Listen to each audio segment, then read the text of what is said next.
Hey guys, what's up, and welcome back to yet another episode of the BrkThru Podcast. We're doing these episodes like really constantly right now because I told you it was a massive struggle for us giving you episodes every week. But finally, I've got my act together, and we have yet another amazing guest. Today we have DJ Sa, one of the finest hip hop DJs and one of my favorite hip hop DJs on the podcast. Welcome to the podcast, DJ Sa. Thanks so much, Roman. I'm so happy to be here, man. I remember last time we were supposed to record this, and Mother Nature, we had a cyclone. Cyclone Africa. Tauteo. I don't know. I don't even know the name of the bit properly, but yeah, man. Been a struggle to get on this podcast, and finally, yes, I'm so happy that we're doing this. We've actually had a lot of people request in your name, and we've been No trying way, to get in really? touch with you. Yeah, of Wow. course, man, of course. Right before the podcast started, I was discussing with you. I was telling you that before I knew DJ Sa, I've always known of DJ Sa because I had a lot of his Yeah. fangirls, his fans, his groupie. I don't know, all these people advocating his music and the hip hop scene in Bombay. And you should come to Bombay. You should come here. You should come there. We'll sort you on the list. We have my friend DJ Sa. I was like, okay, who is this guy? And then I saw you play in Pune Blue Frog. I was like, okay, Yeah. makes sense. It makes sense. Yeah, Blue Frog was a vibe, man. Even in Bombay, Blue Frog was like a completely different atmosphere also altogether. When you went to that club, it wasn't just a club. It was Yeah, just man. it was literally a vibe. So We miss Blue Frog Pune as well, man. One of our finest gigs. But yeah, man. So, Sa, you've done a lot of interviews, you've done a lot of shows, you've been in the news yeah. on and off for a long time. Everybody knows everything about you, okay? But we just want to Yeah. make sure that we get in the inside info. Sa has been up to a lot of things lately. So, we Yeah, just I thought it'd be great to have. have you on the boat. Lockdown has treated everyone differently, so we are definitely up to something. Yeah, man. So, welcome to the podcast once again. Thanks, I man. just want to get in, kind of pick your brain on what goes on inside your mind, and want to take you back to right from the college days, from your school days, where we all had that discovery phase of hip hop, where Yeah. Eminem was blowing up, 50 Cent was blowing up the game. All of these guys came in, and I remember quite vividly back in the day there was a rock scene, Linkin Park, and all of these guys were there, Yeah. and we were few of those people who were like, okay, hip hop is a little cool, wearing these baggy Yeah. clothes. So tell me about that time, because I remember sharing 50 Cent's Get Rich or Die Trying album, Yeah. give me the CD for a week and, take it back for another week. I remember memorizing everything. Tell me what was going on in your life at that time, man. To be honest, that was completely like college time for me. So that's exactly when I started DJing. Is I actually found it was my first year in college, and I found a pamphlet of DJ Nasha's workstation on. I literally Okay. not even handed over to me, but on the floor, and it was just weird. Like said something DJ Nasha's workstation. I just picked it up, and I read through it, and I'm like, you know what, this sounds interesting. Let's just go ahead and try it out, because I was always very into music, and my whole family background is into the movie business as well. So Okay. it always intrigued me, this whole music aspect. So I said, just let's give it a try. I was always a hyperactive kid, and I hated studies, and I still do hate studies. I don't know how my daughter's going to turn out, but I was like the last person to even open like a book and like let's read. So that's one thing that actually just got me closer to this whole aspect of trying out DJing. Firstly, starting off as a hobby, and then probably just seeing where it goes. And at that time, to be honest, I wasn't even into hip hop. I was, as you said, I was really into rock. I used to love listening to like Korn, Yeah, wow. System of a Down, Blink 182, Dashboard Oh my God. Confessionals, Metallica, Hoobastank. I mean, all of those guys. What I was in at that time. I was not too much into like metal, but I did go to one of those independence rock. I rock, Is I that rock, I rock, I I think. rock? Yeah, I yeah, rock. Yeah, independence yeah, rock. That yeah. one of those for sure, man. And it really blew my mind that there was something out of just Bollywood and electronic music. There was such a big crowd that actually listened to this kind of music.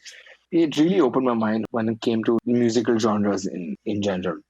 And at the same time, I was DJing. And all props to all my teachers who actually opened my ears to hip hop. And because they always said that hip hop is one of the most difficult genres to mix, because you have so many lyrics, you have so many other aspects to it, that it's not just your 4x4 EDM or electronic music that they call it, which is much more longer in length when it came to Yeah, yeah. The intros mixing. and the outros are, yeah. Yeah, that wasn't there. Sometimes the music used to just start off with someone rapping completely, and you had to mix that in, like.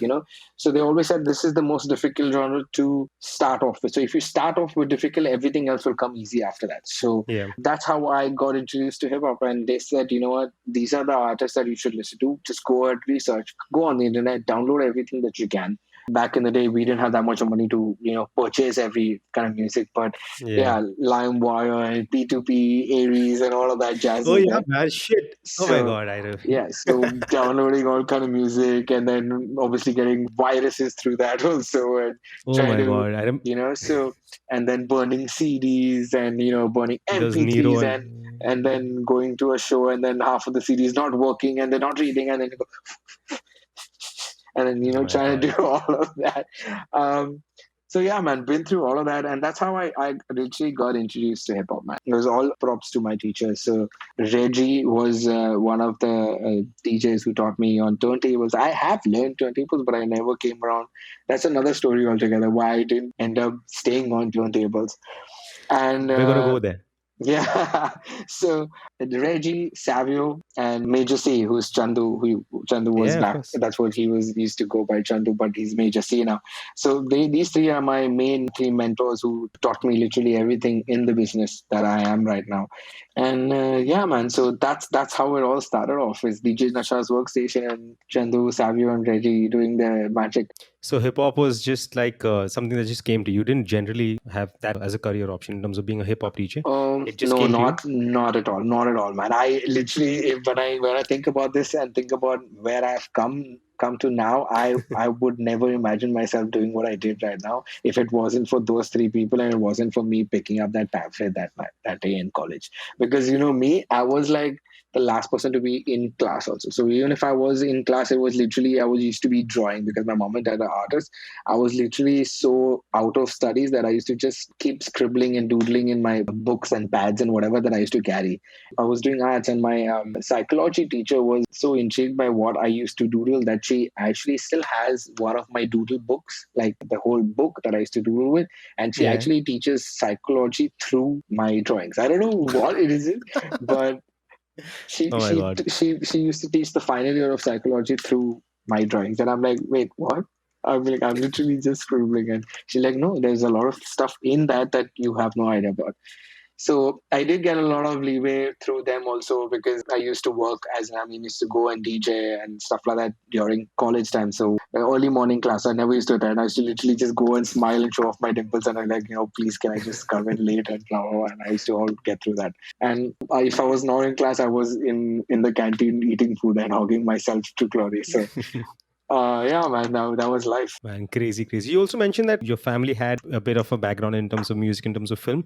I mean, I don't really know a lot about that. If you could just tell us what exactly was the background from? So basically, for my mom's side, my mom's father, basically my grandfather, was into movie production. So he has worked with Guru Dutt and all in that era. They used Shatrughan Sinha, Amjad Wow. Khan. So they used to make movies back in the day, and then they completely stopped. And I mean, I've never actually seen any of the movies, but it's only stories that I heard from mom and how they all used to come over, and my nanny and my mom and everyone used to cook like for 100, 200 people. Just the whole crew used to come over because back in the day there was no Yeah, catering yeah. services. Like, they used to be all from the movie production house.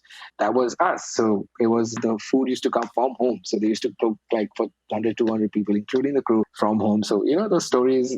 I mean, they're really crazy. Crazy, man. So your hip hop journey or your DJing journey started off with DJ Nasha's classes, and then was that something? I'm pretty sure it started off as a hobby. When did this actually become a career? Because I'm pretty sure you're doing a lot of gigs, but when did this become a career for you? So for me, it was just, to be very honest, it was an escape from everything that I was just going through at that time.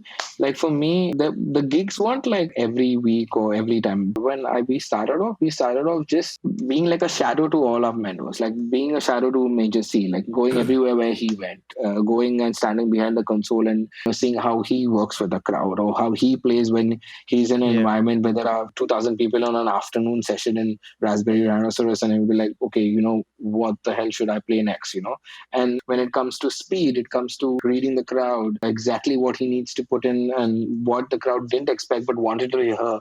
So all of that, we were literally shadows through all three of them and how they used to play.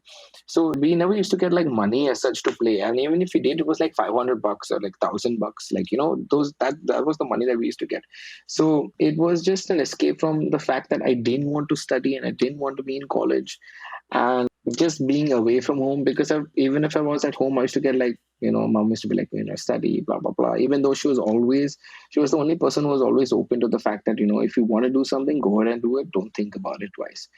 So it was just because of her that I actually continued, because she was the pillars of support that I wanted, and that's all I needed.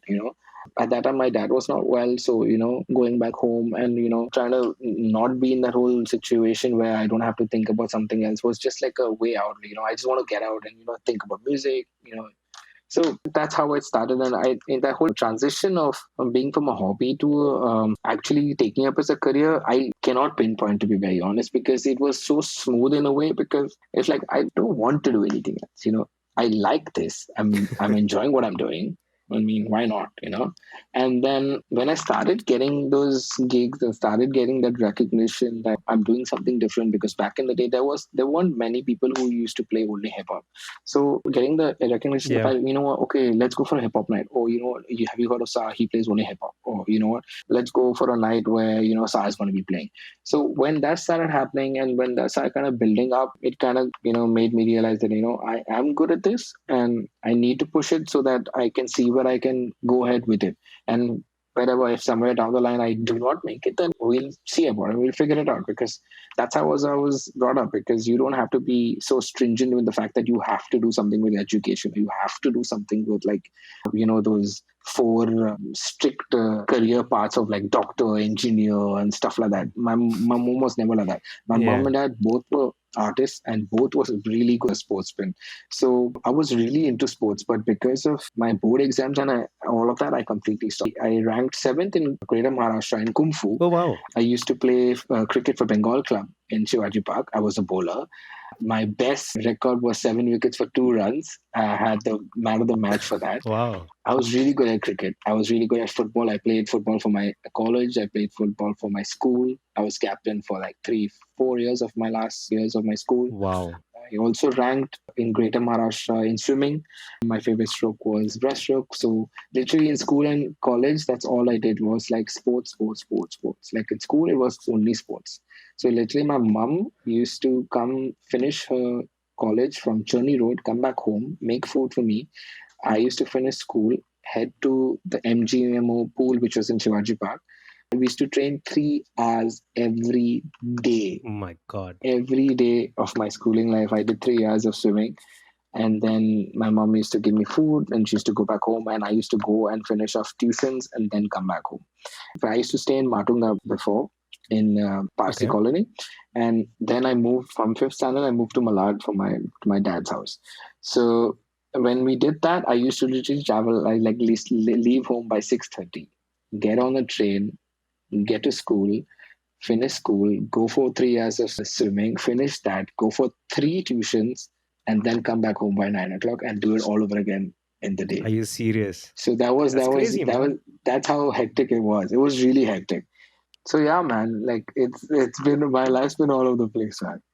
They were crazy because even I had a very similar schedule in terms of sports, because I was Yeah, not into so many sports. I used to play football and I was a bit into athletics and stuff like that. But yeah, then swimming and I don't know what, cricket and stuff like killer, man, killer season. yeah, I know. I don't yeah. think anyone. I mean, I don't know if anyone that I know Not knows that many this people much. know about the cricket aspect, but yeah, cricket actually stopped because there was a lot of politics. To be very Ah, honest, when I was playing for the club, and then there was a lot of politics between the people because even though I am half Maharashtrian, I did not know how to speak Marathi that well. And all the boys in that club were like fully Maharashtrian. And I mean, no offense to any Maharashtrian and such, yeah, but they kind of had a rapport with the coach and stuff like that. And they did not like the fact that, I was doing that well. And when they started saying that I'm bad mouthing the coach, and I mean, I can't yeah. badmouth the coach in Marathi when I don't know how to speak it. So, they got caught, but then at the same time, I was disrespected and, insulted in a lot of ways by the coach, even though he did not know the whole picture. So, my mom and dad were called to the whole like to Shivaji Park, and my mom like literally fired the coach. I'm like, you can't get more stupid than how you look right now, because that guy doesn't know how to speak Marathi. So even if he actually had a conversation with them, it cannot be in Marathi. So yeah, but after that, I Yeah, man. completely lost touch in cricket and playing cricket. But now that was the whole cricket story. If it wasn't for DJing, I would definitely be something in sports for sure. At least at that time, that's what I thought in college at least. But after college, I was completely out of sports. Sports is really, really important, man. I think for me as well, I think the person that I am right now, 90% of it is because of sports. If I wasn't into sports, I don't know, man, I would have just been some guy in the IT or something like that. Fucking weird shit. But anyways, man, man, I mean, in terms of hip hop, I don't know, you won a couple of awards, and I don't want to even name how many times you've been top, the whatever, top India list and all of those Yeah, things. That's like really cool.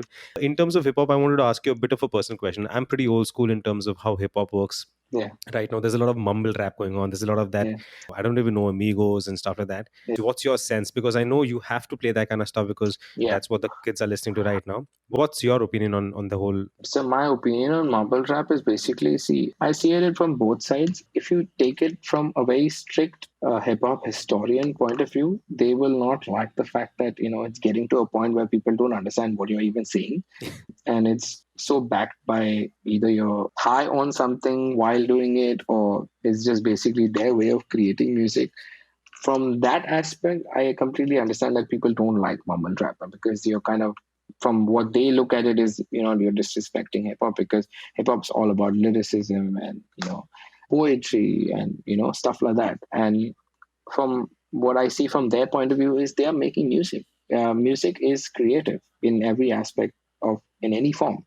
So if for them they are making the music that they think is hip hop, let them. I mean, you can't really judge them on that aspect. But at the end of the day, whether it's Migos or whether it's anyone, to be Future or anyone, if they weren't good or if they weren't making good music, they wouldn't sell, and the audience loves them. So at the end of the day, if I were DJing and if I have to pack a place and if there's a dance floor filled with like 100 people who love Future, I'm not going to say no, because at the end of the day, for me, if I'm looking at a business point of view, I'm talking about business point of view. I Yeah, don't want to be an artist which a club books or a promoter books who stands on the stage and is so arrogant about the fact that I will play only what I want to and not what the crowd likes. It's not really going to come out positive in every aspects, because there has to be a balance. You can't really be that arrogant when it comes to DJing, because at the end of the day, you're playing for the people that are out there in front of you. And if they don't like it, they're just going to go off the dance floor. And if they go off the dance floor, that doesn't look like a good night. There's no business for the club or the promoter. And when I'm seeing it from a DJ's point of view, I think that there should be a balance between that. There needs to be a balance where you play what the people don't think they want to hear, but should, yeah, that you should play, so that they, they say, oh, you know what, I heard that new track when DJ Sa was playing it, or I heard that new track when Rohan was playing yeah. it. So there has to be a balance where you educate them, but at the same time give them also what they want to hear as well. So when you have that balance, it's a really good night, because there are things where they come to see you, but they didn't expect that they would hear it, but they really liked it, and they went back home saying, what, dude, that track that you played was so fucking killer. Or, I heard this track the first time when Sa played it like 3 months back. So I used to do that, and I still do it. I always play tracks which they haven't heard, but I know for a fact that when I play that track, I know for a fact in 3 months that track will Bro, be yeah. like on the top hundreds or the top chart list, and then they'll be like, "Oh, please, can you play that track? Please, can you play that?" I'm like, "Yeah, dude, I played that 3 months back when you didn't even know about the track." So that's why that line of being educational as a musician at the same time as an entertainer needs to be there. At the end of the day, every musician in some sort of way is an entertainer. You have to entertain the crowd. You are it's called an entertainment industry for a reason. So you can't really be like, I'm going to do whatever I want to. I don't like mumble rap, so I'm not going to fucking play it. There are DJs who don't play it because that's what their way of thinking is. And no offense to that, there are old school DJs who play only old school. They don't even play new school. Yeah, So, and people come to listen to that. So at the end of the day, if they come to listen to me and what kind of music I play, I know I'm playing like a mix of everything. I'm not going to like say, I'm not going to play mumble rap at all. So they know that. So it all depends on who they come in to see. okay. So my take is music is very creative, and I don't hate on the fact that there's mumble rap. Yeah, like there are some songs that you'll be like, what the hell is happening in song? I can't understand shit. But at the end of the day, as I said, music is a creative space. So there's one person making music, or there are 10 people making the same song. It's all about collaboration, creativeness, and way of expressing yourself. So tomorrow, if someone wants to express themselves in that way, man, go for it. Makes sense.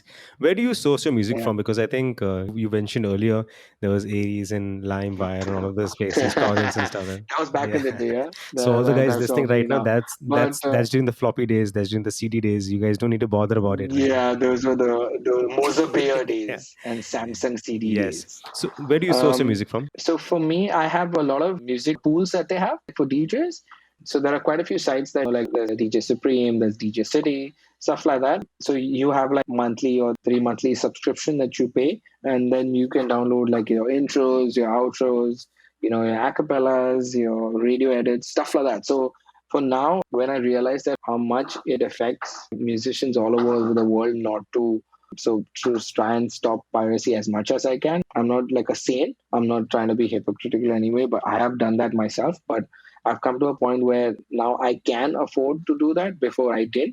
Now I can afford to do that, and I make sure that as much as I can, I subscribe to a pool where I can legit, like, I know legit that this is going to go to the artists and musicians, and there is no piracy. So yeah, Yeah, so that's very, very important. I think even for us, don't want to be kind of hypocritical from our end as well, because even we've recently yeah, started, recently a couple of years back, started investing in our music, because we always feel that it's just a feel good factor. I don't know why. Even if it's an old track, if, yeah, if it's a purchase track, it just feels really, really good. So very, I think that really makes a lot of sense.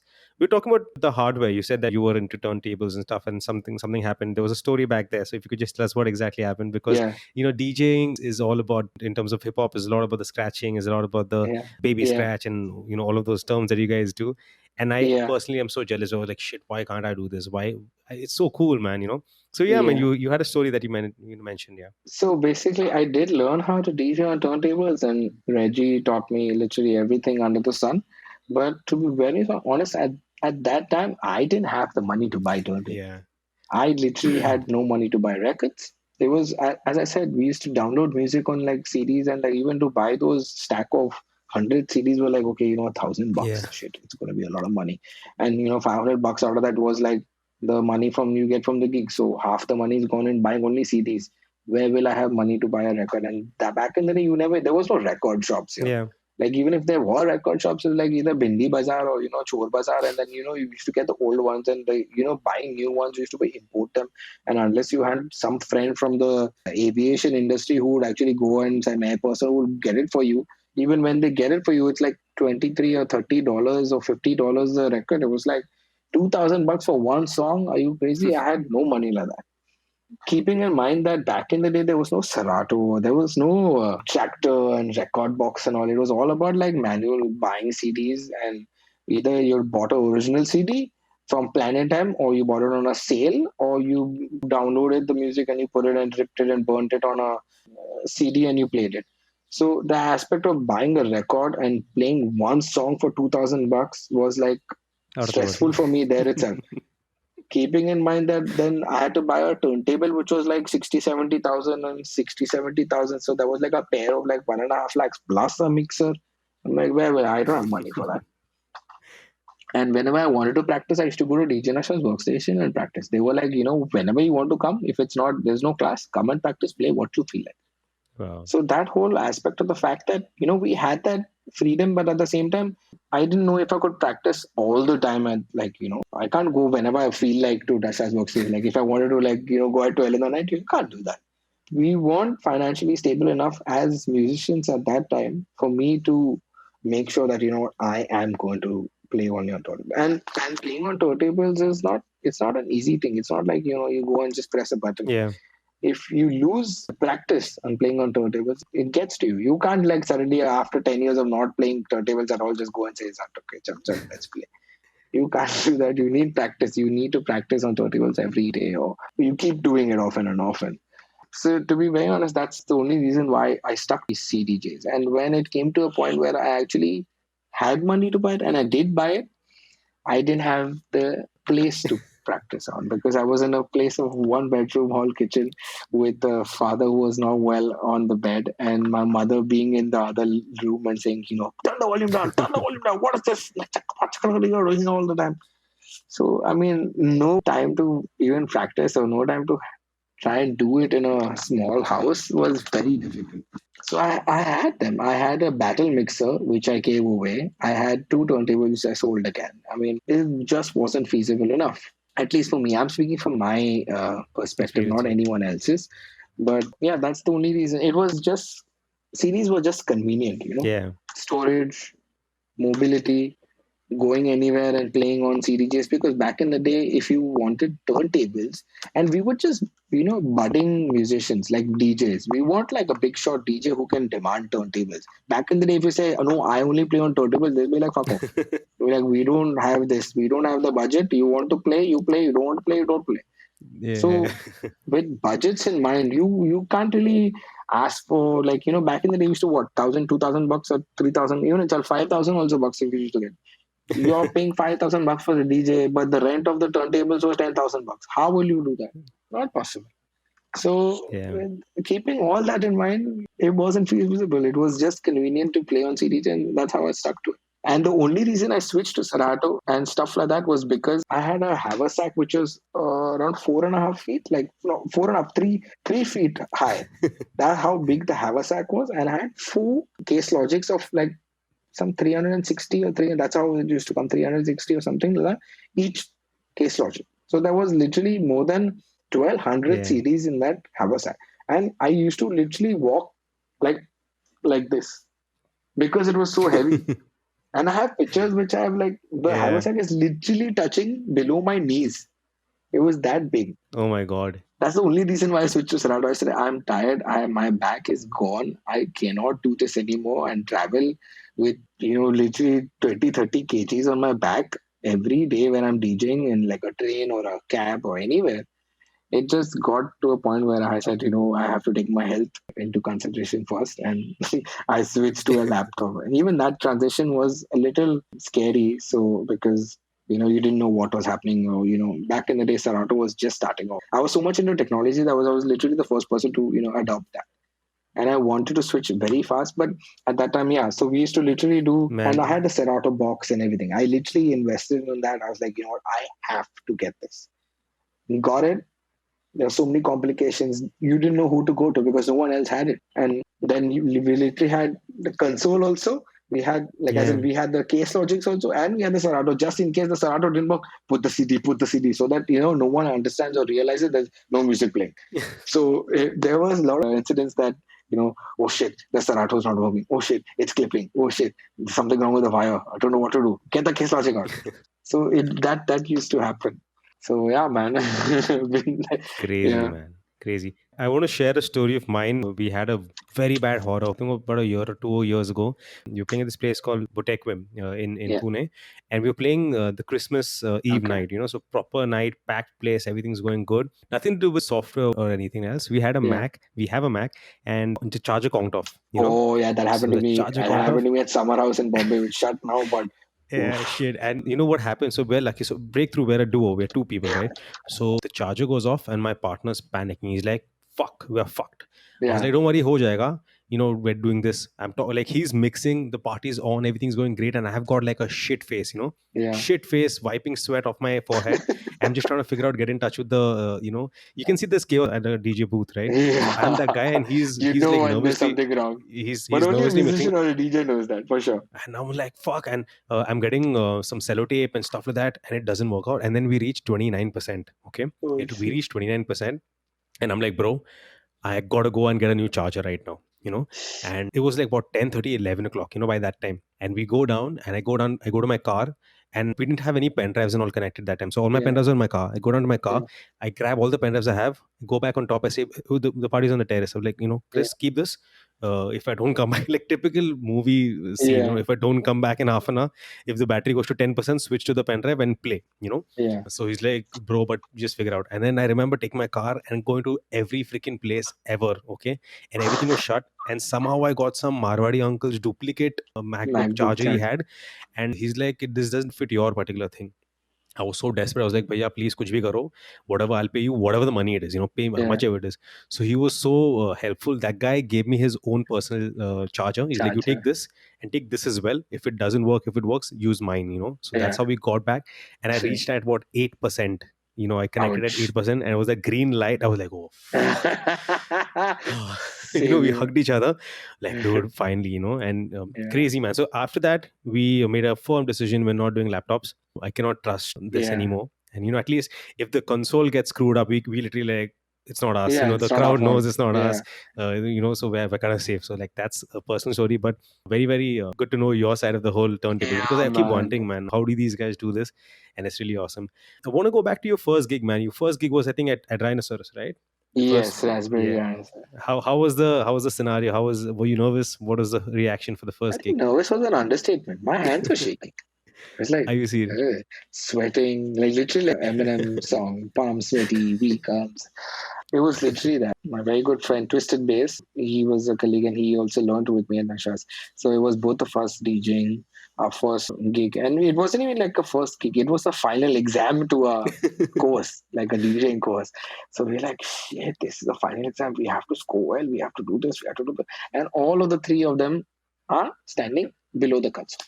That itself was scary enough that all three of our teachers, and we have to play music for a packed afternoon session in Raspberry Dinosaur. And yeah, so for me, it was always about hip hop. So I'm like, okay, I'll play hip hop, yeah, whatever. Go play 4 songs and no one's dancing. I'm like, oh, what is happening? I start sweating and I'm trying to, like, as much as I can, try and introduce something or the other that people understand or know and all. Oh god, it was very scary. Like, and then I switched to like Punjabi, and then that Jay Sean Rishi Rich type back in the day. Yeah, Played yeah. that, and then people went crazy, and then we had a sigh of relief. And then Tinu, his name is Twisted Press, and he had a couple of Bollywood songs, and so he pushed that in, and we're like, okay, we can take a breather just to know that people are dancing, and like so that we don't have like final exams shit where you didn't read the crowd well, you should have played what the crowd wanted and this and that, and we didn't have to like listen to us, listen to them shouting us. So we kind of pulled through and they were happy with it, and we were very nervous on the mic, to be honest. For a person who talks like a lot on the mic now, I was very, Yeah. I was very, very nervous. I fumbled so much. Then, Chandu said, you know what, every time you want to say something, make sure that you enunciate every word properly. You take your time to say whatever you have to. You don't have to rush. It's not a elocution exam where you have to finish and fuck off. Like, people need to understand what you're Yeah. saying. Take your time. Speak slowly. Doesn't matter. Say it the way you want to say it in your head, but say it slowly, so that you don't fumble. Even now, sometimes I get so excited. I'm like, yeah, oh, shit, what did I say? All right. But Yeah. yeah, man. So I've been in that position. I shat bricks that night or that afternoon. But it was nothing but a learning curve, man. And for me, I am a person who always believes in learning from every person, not just a senior but a younger person as well. I am always open to the fact that I am not perfect and I will always keep learning. So even now, I keep learning from, even if it's a new guy and he's playing some track that I have never heard of, but like a crowd lies, I'm like, whoa, that's a nice track. I mean, Yeah. that's something that, I should be thinking of doing, and why am I not doing that? If there's a transition that I've heard, I'm like, oh, that's a smooth one. So I learn a lot from everyone. It's not just looking up to your mentors or looking up to your teachers or looking up to any senior that is coming before you. It's learning from everyone because everyone brings in something new to the game. So that's how I am. Yeah, because you mentioned mentor. Yeah. We had a very close friend of yours who was on our podcast a couple of weeks back. And, I mentioned to him as well, if you go on SAR's profile, if you go on DJ SAR's Instagram profile, you see pictures of his beautiful daughter, his family, and then you see DJ Proof. Yeah, he's like a and then brother, man. and then when he was here, he was like, man, Sa, you actually helped him for his first gig. He mentioned Yeah, the part where you paid him a fee from your yeah, performance fee and stuff like that. yeah. So tell me about the amazing friendship that you guys have, man. I see your Instagram and I see him there, and I'm like, okay, what's going on? This is really cool. Tell us about your Uh, your fantastic friendship, man. So to be honest, I met him through another friend of mine. They all used to work at Three in Malad, and Yeah. I used to stay very close to where Three, the their call main center, office three. is. The Yes. Yeah. So three of my closest friends now, all three worked at that call center. And I was literally walking distance from them. So basically, one of my close friends, he was dating a girl who was a relative to someone who I was dating. And that's how they came to one of my shows. Okay. And that's how we met. And then I met Vinayak through him because he was also part of the same call center, blah blah blah. And he also kind of liked that music and blah blah blah. If you see, if I ever do a throwback picture of him, he was really very skinny and tall. You will never imagine that that was Vinayak back in the day. So the first time I actually properly got to talk to him or met him properly, like he came and I met him. I met him before a couple of times, but I never hung out with him or never spoke to him properly. But he texted me on Facebook and said, "Bro, I really want to come see you perform in Pune. You're playing at Hard Rock and you're opening for DJ Jam, and I didn't get to come to Blue Frog for that show. Is there any way you can put me on the guest list? I will come there." I said, "Yeah, Yeah. man, sure, man. No worries on the guest list and all. You definitely come through. I'll put you through." And he came with a big bag with him, and he was there throughout the night. He saw me perform, he saw DJ Jam perform, and then he just came to say bye, whatever, whatever. So, and he's like, bro, how's it going? Blah blah blah. We got to talking, and I asked him, like, how are you going back? So he's like, I'll wait till the station till the last like 5 o'clock and all, and then there'll be a bus or there'll be some kind of train back to Bombay. I said, "Are you mad? I mean, it's 1:30. What are you gonna fucking do for 4.5 hours? I have a cab and that time I never used to stay in Pune. I used to always go back after the show. Okay. So they have a cab for me. I will drop you back home. Where do you stay?" I said, "Pandu." I said, "It's on the way. Sure." So that ride back was my first time I actually sat with him, spoke to him. What do you do? Blah blah blah. How's it going? That's your general talk. It went so fast we literally didn't know like when his house came and when we dropped off and all. So that wasn't the first time I actually sat and spoke to him.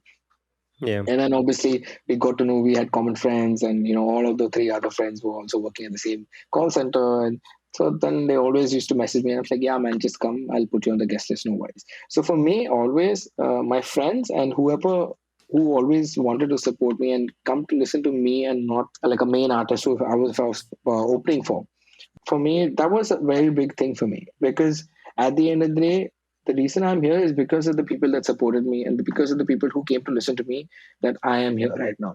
So for me to get them on the guest list, or if because everyone was either was in college or was just getting to work or something, and not everyone was like rich to pay the ridiculous amounts of money that the clubs used to ask for like stags. Yeah. Yeah. So like couples used to enter for free always, like a couple entry free, couple this, couple that. There were Hmm. always couples. So for me, the guys who really wanted to come to see me could never come because of they being stacked. So for me, Yeah. my guest list was always couples, yes, but was more stags because those were the guys who came in early in the club, stood on the dance floor and danced and were the party starters. Yeah. There are countless amount of people that'll be in a club, but like two of them will dance, and then 100 people will look at them and say, "Oh, look at these weirdo people! Look what they're dancing." And that's how it started, from 2 people to 10 people to 20 people who used to come there just early, not just to enter in the club, but to listen to me play as well. So for me, that's how my fan base started. It's because of the guys who came in early, who really wanted to listen to me play, and also obviously wanted to get in for free also. But the fact that they came to support me was a big thing for me. For all these guys who came in, and all of them started messaging me, I'll get 10 more people, I'll get girls also, I'll get couples also. I said, "Yeah man, just come through, no worries, I got you." So that's how we got close. I mean, we started hanging out together. We literally, like, even on the days where we didn't party or we didn't go clubbing, we used to be, let's go for a movie, let's go here. And I was such a movie buff. I wanted to go for the movie first day for sure. So I used to literally call them, like, Are, what you're doing? You're not doing anything in the morning. Just let's go for the first day for sure. He's like, Are, what if from Bantup, you're calling me to Malad to see a movie at 7 in the morning and 9 in the morning? I said, anyway, you're sitting at home eating fucking breakfast. I'll give you breakfast at the movie theater. We'll eat something at lunch also, we'll eat, and then you can fuck off. What fuck off? They used to watch the movie, then come home, then chill at home. then that's how it happened. Then they started coming home, chilling, and instead of watching movies outside, they used to come home, hang first. Then we'll think of going movies. And my mother was also like a big movie buff. So then my mom and mother also started coming for the movies. So we all used to go, like, my mom would be like, "Arey, आज बाहर गाँव गया, तेरे को picture आने का, तो तू आ, अब मैं picture जा." So my mother used to go with them, and then that's how we got really close. And they all used to come watch matches and hang out, dinner, sleep at the house. So it literally became like, okay, you know what, I can't go home right now. Either I'm drunk, or like, I mean, when I could never used to drink that much that back then, but the rest of them did. So like, oh, I'm too drunk, I can't go home like that, man. I'll go in the morning. Come home, don't worry. My mom was really cool. So she's like, okay, it's okay, let them drink. They just pass out outside in the living room, and I used to also sleep in the living room just to give them company. So that started happening. So they used to get drunk, come home like, oh, I can't go back home like this, so blah blah blah. So that started happening. So then they started coming over, chilling. We became really close friends, and like we were inseparable because it was literally like eat, drink, sleep to all of us together. So we came, four of us became really tight. And then one of our friends, he moved to Canada, and one of us moved somewhere else. So it was just me Mhm. and Vinayak. So we got even more closer with that. And even though all four of them were groomsmen for my wedding, like Yeah. I'm the closest to Proof for sure. Wow, man. Because he was telling me, like, from being a fan of your music to eventually being his best man and stuff like Yeah, that. This is a yeah, phenomenal story, and I really wanted the audience to know about this. This actually happens because we are in such a competitive industry, yeah, and there are stories on the flip side where where we're all tied together and well. And even while I speak to you right now, it just feels yeah. like we know each other from a long time. Absolutely, man. Even like with Vinayak, he got into DJing also, like looking at all the shows that I used to Yeah, do and play and stuff like that. And he wanted to try it out as a hobby. And he did. He tried it out as a hobby, but he couldn't do it full fledgedly because he had to have like a steady income yeah, and blah, blah, blah. So I'm like, what? That's completely understandable. You have to give money home. You have to do this. You have certain responsibility. Just stick to what work you do. But then he wasn't happy at the end of the day. And he's like, I don't want to do this work anymore. It's not something that I want to do all my life. I'm going to go back to DJing. And that's where he said, he started coming to more of my shows and, learning things from me and, being the same shadow that I was with Major C and Chandu and Savio and Reggie and all of them. And that's how he also learned. I mean, he learned from DJ Nasha's workstation as well. But at the end of the day is the main experience comes from actually going to a yeah. club and, realizing how to do it practically than just, Very true. in a workstation or in a academy class. So that's how that whole aspect of me pushing him to do more and more of him. He used to get very scared of talking on the mic. He literally, I used to stand next to him and talk on the mic, talk. I used to like poke on his back, like, talk now. And he's like, no, yeah. Like, he used to get very scared that I'm next to him.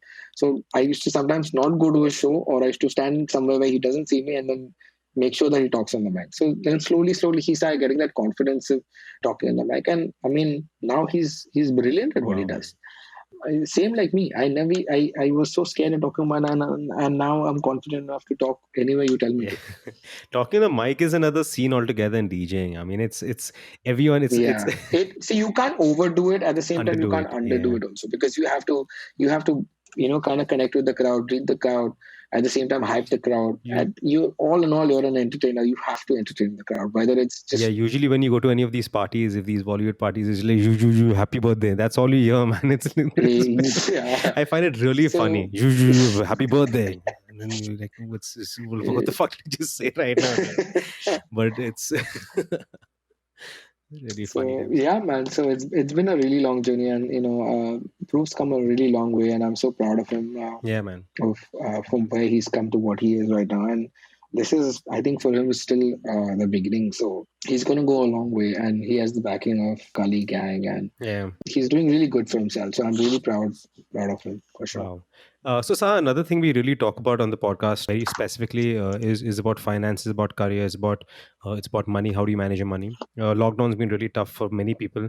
I want to kind of know from you when things were going right. Things were going right in the sense when gigs were at a decent pace. I mean, back then, how were you managing your money, and how are you managing your money right now? What are you doing right now when there's a full stop to most of the gigs that we've already played? So we really want to make sure that our DJs are kind of thinking about this. I mean, apart from all the fun stuff, this is something that I really want to talk about. So I would like to hear your views on So, this.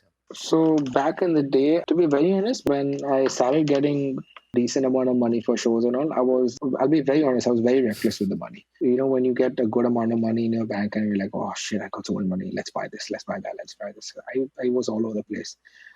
It wasn't like spending on unnecessary stuff. It was basically just spending on things that normally wouldn't, but you would just buy it just because you had money. Yeah, Like for an example, if I was buying a stall ticket in a movie theater, I would buy a yeah, balcony seat. Like if I wanted to buy Lay's chips, but I would buy Pringles. So stuff like that. But like I used to spend shit like that. And then I'm a big sneaker head, so that happened. Like I used to buy shitloads of sneakers. And then I didn't really have a vision back then that I wanted to kind of focus my money into something, this and that.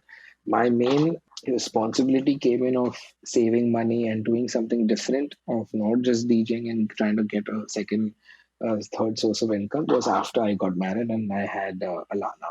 So basically, that responsibility came in like just like night and day. yeah. Literally, I woke up and I'm like, fuck, I can't just rely on DJ. I have to do something else. So fast forward during pandemic and stuff like that, I had three or four sources of income, and that kind of laid the foundation for everything else. So I did a couple of things. I started producing again, Mm-hmm. not music, as in music production, and I learned how to design websites. I learned how to run an e-commerce store, and I'm learning how to play the guitar. But the three sources of incomes were basically all of that. Like I started music production, I started my own website, I did a whole bundle for rappers to make music on. So basically, there were beat licenses that I did, and that went really well. I had a whole round of that. And then my second Wow. and third source of income were two e-commerce stores, basically. One was a maternity and baby store that I launched. It was a Snuggle Bum store, which I have now shut down because of the pandemic and the rules that they have of importing stuff. And then the third source of income was my drip store, basically, that I had done for this sanitizer band that went Oh yeah, really, yeah, yeah. really well. We did two rounds of production, basically, because we sold out within the first day itself. So that happened. That again is on pause because there's no delivery other than essential goods Yeah. now.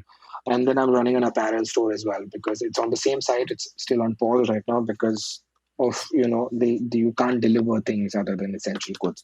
So keeping those things in mind, that's what I learned all of that things during the pandemic because I didn't want to just be stagnant and not do anything. So I learned how to produce music. I learned, as in again, I just got into it completely. Started learning about beat licenses. Started learning how to create a website for those beat Yeah. bundles and how to sell them online. Got into completely knee deep into how to run a Shopify store and e-commerce store. All the vendors, all the money aspect of it. My day and day, I literally used to spend four days without sleeping because I wanted to run that store and get it on live and get it perfectly without any glitches. Yeah, so my three, four sources of income were literally that. Now in the whole music industry and trying to give out beats as in sell beats, etc., is anywhere happening. So yeah, and as a production producer, music producer, e-commerce entrepreneur, and yeah, website designer. If you want a website, call me. Yes, yes. So yeah, man. So I really appreciate for you going in detail and telling us about what your ventures are. And it just shows what yeah, kind of a hustler you are, man, because I know many people and it's been taken a huge toll on our creative side as well. For me as well, it's been really yeah, difficult to kind of make anything creative, come up with anything creative. yeah. It has. The podcast is something that keeps me hooked every week to meet new people, to get Yeah, inspiration. And I mean, I'm learning from you right away, man. But if you're doing completely. Shopify, if you're doing e-com stores, if you're making beats, all of these things are something that has, Yeah, it's played a huge role because you know what? I'm instead of me sitting on YouTube and just watching random, music videos or random people doing skits and comedy shit. I just came across one video and just got me so hooked onto it that I went. I literally 1 2 days I was just watching how to run a Shopify store and how to wow. run how to build a website. Once I got to know how to build a website, I went knee deep into just creating my website. I literally had one whole week of just creating my website. I literally went to every video that I can, every app I can install on my website, every service I can try and source out from a vendor, how to do drop shipping. I learned how to drop Wow. ship. So that's a thing as well. So I'm talking to vendors from China, I'm talking to vendors from America, I'm talking to, courier people on the phone, trying to get people to deliver. I'm trying to, talk to people in London. So that's all I was doing. I was trying to hustle as much as I can, because it sitting at home and not doing anything because there's no shows was not an excuse for me. I had to run my family. I had to have responsibilities. So keeping in mind, people always tell me, we have to invest in this. For a drop shipping website, you don't have to invest jack shit. You literally own nothing. You just collect profit. But for that, you need to know how to run a website. You need to know how to get vendors. You need to know all the maths, and you need to make sure that you are dedicating that time to them. If you're going to be like, "Arey, no, I can't dedicate 3 hours." What are you doing for 3 hours? Instead of watching a movie, dedicate those 3 hours and do that. It's Makes not going sense. to cost you anything. It's just going to make you more money. So Makes time is sense. everything in this. So if you're not going to be headstrong about the fact that you have to have another source of income, you are going to like come on the road, and you are going to be bankrupt. You are going to be like stress the shit out of yourself, and it's going to hamper your health. It's going to hamper your mental health. It's going to happen everything. So instead of being negative and trying to see negative in every day, you see the positive that can come out of that. Instead of trying to find an excuse that I can't do this today, do it and say that at least that I did something, or you tried to do something. Sometimes Wow. people don't see small progress as a progress, but for me I think it's still progress, because it's rather than not doing anything, I rather have that 1% of progress. It might be 1%, but for me it's still progress. So that's Wow. how I see it. I mean, I started an apparel store. I sold so many apparel even through my same website that I did. But given this the situation now, I really can't. It's not in my hands to do it. But the minute it starts again, I'm back on it. I mean, Wow. even though we are going to be doing shows, but I know for a fact that that's also going to make money for me. So tomorrow, even if I'm doing a show, I can still do everything from my laptop. I can still control my whole store from my laptop. I can still come and dedicate 2 3 hours, and instead of sitting in the hotel or eating food and watching TV, I can just do 2 3 hours of that and go back to normal. Like it not happen. So it's all about categorizing what you really want to.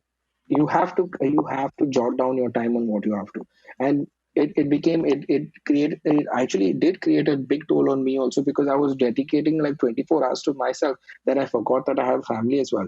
So Yeah. my wife also had to give me like a wake up call saying, you do your work, it's fine, you do your work, but you have to dedicate your time to family as well. So now what I've done is I do my production right now. My Since my stores are on pause, I do my music production from 9 to 5. From 5 o'clock onwards, it's family time. Wow. But from 9 to 5, as I treat it as work. I treat it as a job. I am doing my job. I'm creating music from between 9 to 5. If I can't create something, I'm going to do it between 9 to 5. Once that is done, shut shop, go back, spend time with family. 9 o'clock in the morning, fresh, be have shower, get back to it. You're more creative. Again, you'll get your ideas once you're creative in the morning. And morning is my favorite time to create music, because many people think night. I mean, that's personal preference, but for me, I wake up. I'm an early riser. I sleep early. I wake up early, and I start again every day. So for me, it's all about prioritizing everything that you have to, like in your ways. You categorize everything, keep in what is priority, what is not, and then deal with it. I'm that way for a person. The last thing that I look at or try to see is a negative aspect of it. So everything, whatever happens, whether it happens like something bad also happens, I always see the positive in that. I will never see the negative in Wow. Sa, I mean, you've actually completely surprised me. I did not expect the conversation would go to the one we're just doing right now, because that. when I'm interviewing or talking to Serious a side. hip hop DJ, but I love it. I absolutely love it. I mean, I have a Yeah, lot of questions. To be honest, I have a lot of questions I wanted to ask you, yeah. but you know what? Sure, I'm going to man. reserve that for a part two, or probably a version two of the podcast, because I Yeah, really want to get to yeah, know you man. more. But I definitely did not expect this side from you, and I'm so Of happy, course. because if I've been your fan in terms of your music, there is so much more to learn from DJ Sa, Yeah, from conversations like these, two musicians talking about music. and we Yeah, spent so much time talking about how we can get and generate income. absolutely. And I love the fact that you didn't hold back. Usually people have that shit like, if I do it, they will also get it, and then probably I'll not make that much money. But that's, I could not see that once. So I mean, I'm super duper happy that we've had this Yeah, conversation, sir. We should definitely come back again on the podcast. man, I'm glad I to be have here, so man. many Thanks so much for questions that having I me. haven't asked you, so many fun questions I haven't asked you. Okay, but it's been an amazing, amazing journey talking to you, and I mean, just respect to you, Thanks so man, much, because man. I've done a lot of research on show, how to do drop shipping and stuff. I'm like, dude, this is Yeah, too much of pain. Move back. We should definitely yeah, come back again, and I think yeah. whenever I'm in Goa, For and sure, man. I'm more than happy to talk about it. I'm more than happy to be here as well and talk to you yeah, about it. man. So if you, even if off camera, if you have any other questions, man, I'm all ears and I'll completely be happy to Wow, help this you is out. this is phenomenal. I think this is the reason I do the podcast, man. Because I would never ever imagine, or in the wildest dreams, talking about business and talking about sources of income. And you've been so honest and so open. It Yeah, really means a lot for me in terms of the podcast. I definitely wanted to send or let me know what the links are for your 3 4 websites that you have, and definitely if sure, whoever man. is listening, if you guys want to check it out, learn from that, check out Saz. They're on pause right now because of the pandemic, but I'll Yeah, so definitely this send this it. this podcast will be there forever. So whenever things get fine, come back to the podcast, Yeah, click on man. this link, Yeah, and get it. for sure, man. Before we let you go, Sa, I just wanted to kind of get a couple of your insights in terms of the music industry. What would be your giveaways? Because I can see there's a lot of experience that comes in terms of what you've done and what you're doing right now in life. What would be your 3 4 giveaways to someone who wants to get into the music industry? Someone who wants to be either a DJ, a producer, who wants to be an artist. What advice would you give them? And like more like a bigger brother advice, not like a formal a DJ, like a proper bigger brother. If your Uh, younger brother says I want to be a DJ or an artist, what is that one thing that you would definitely suggest to them? I would say three things. I would say always stay humble. Don't forget your roots. Yeah. Always keep learning. And lastly, keep working hard till you don't have to introduce yourself. So these three things. Yeah. Amazing, amazing, amazing, man. Sa, it's been an awesome, awesome time talking to you. I swear, I wish I could make this like a 3 hour long conversation, probably a little late in the night, have a drink. I'm more than happy to talk to you, man. It's been nothing short of a pleasure. The time that we spent, and I think we definitely need a part two because I know for a fact you have a lot of questions, and I'm more than I happy mean, to I help have you these out and questions right answer here. your I have these questions. questions right here, but I don't want to. You I, can, you I can. want, We I just want, it's been just one I want hour. the audience. I want the audience to have a bit of a floating thought. I don't want. So whenever I Yeah, have my guests on board, I don't push them. Check out this stuff. I want people to discover the artist. When you're listening to or tuning into yeah, podcasts or episodes, there is a bit of a homework that you have to do. Discover, understand what the. I mean, there are yeah, several questions I would have asked you about you opening for Snoop Dogg and stuff like that, but those things aren't going to be there unless yeah, someone goes and discovers, oh wow, he opened for this guy, he opened for this guy. I want yeah, that discovery. That's the reason I don't usually ask those generic boring questions.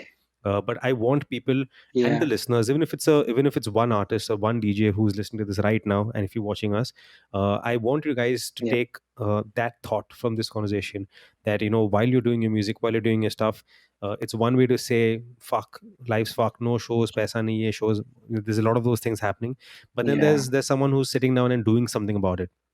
Me doing this podcast yeah, takes a little bit of effort from my end, but this is what motivates me.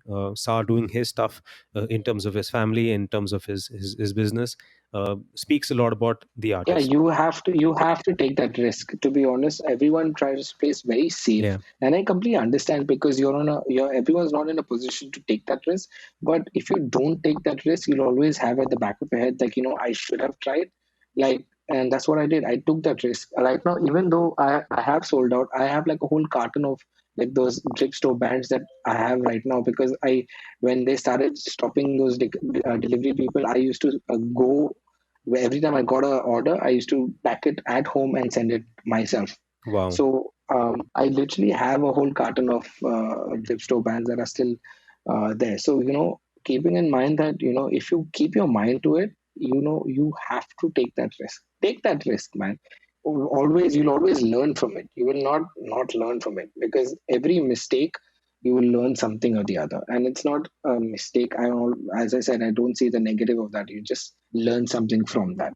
So I took that jump and started a Shopify store. And I didn't even, before starting that Shopify store, I made up all the money that I invested. How? I sold like a whole bunch of orders to a corporate company. Wow. And they took the whole order. They were like, this is an amazing thing. We're going to buy like a shitloads of fucking brands from you.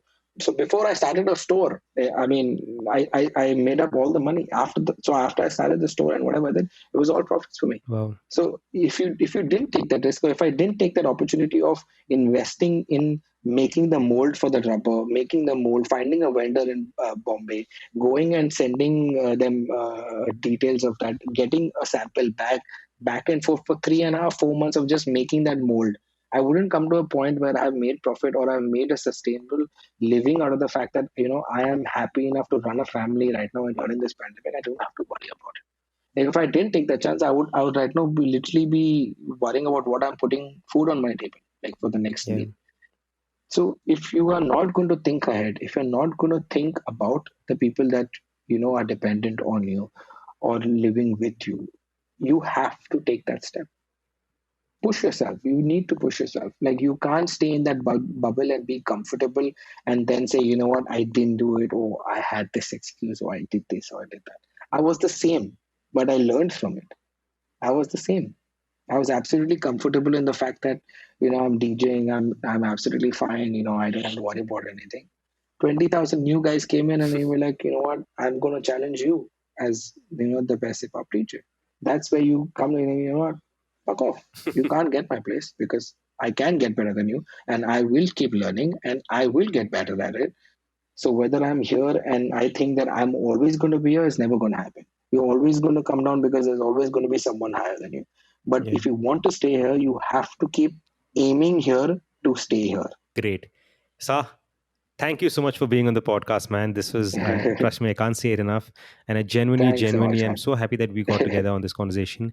And I promise you guys, whoever's listening, My pleasure, man. I will definitely get Sa back on the podcast whenever we can. And as soon as I can, we will definitely do this once again. Then, Whenever there's no storm. yes, I was going to say the same thing because two amazing minds thinking together, freaking Mother Nature is disturbing us. And while we speak right now, there will be a bit, yeah. And I want to give a bit of a heads up to the audience. There will be a bit of a glitch in terms of audio, in terms of video. But guys, please understand the content that we Yeah, have will definitely help you overlook this. So thoda adjust karo is bar, and we will come absolutely. back. And trust me, Goa, if I'm here, I'm self-inviting myself to Sa's house because I haven't spoken about his amazing Most welcome, because I man. haven't spoken about his amazing food. So I'm going to self-invite myself and get that thing done. Yes, you're absolutely, man. You're most welcome, man. I'll cook you a meal or whatever you feel like, man. And more about that on the next I'm podcast. happy to cook. Yes, Cheers, man. sir. Cheers. I'll just hang this one up. Cheers, man. Thanks so much, man. Thank you.